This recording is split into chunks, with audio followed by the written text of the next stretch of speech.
जो इंसान जितना खामोश रहता है वो अपनी इज्जत को इतना ही महफूज रखता है। सब्र, खामोशी और लाताल्की बेहतरीन इंतकाम है।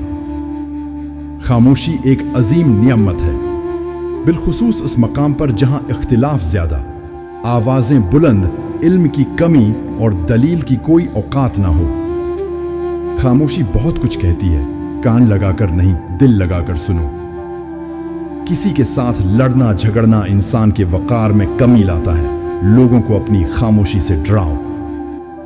हमेशा उस वक्त बोलें जब आपको एहसास हो कि आपके अल्फाज जो आप कहने जा रहे हैं आपकी खामोशी से ज्यादा खूबसूरत हैं।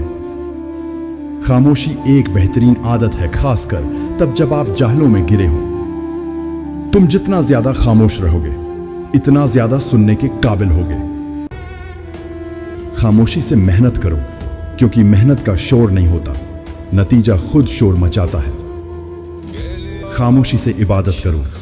अपनी इबादत लोगों के लिए नहीं, सिर्फ अल्लाह के लिए करो, क्योंकि वही दिलों को जानता है।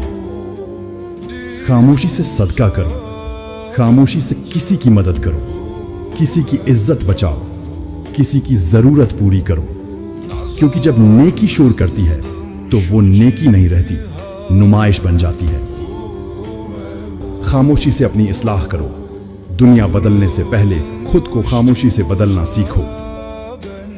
खामोशी से बर्दाश्त करो। जब तुम्हें तकलीफ मिले तो हर जगह अपना दुख मत सुनाओ। खामोशी से सब्र करो, क्योंकि हर कोई तुम्हारा दर्द समझने वाला नहीं होता। जब खामोशी को हथियार के तौर पर इस्तेमाल किया जाए तो ये अल्फाज से भी ज्यादा जख्म दे सकती है। अहमक अपनी बात से और अक्लमंद अपनी खामोशी से पहचाना जाता है। खामोशी आपको एक कामयाब इंसान बनने में मदद देती है। खामोशी आपको अपने मकसद पर तवज्जो मरकूज करने में मदद देती है।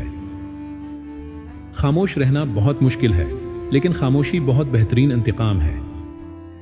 खामोशी किसी को बताने का यह बेहतरीन तरीका है कि आपने अच्छा नहीं किया,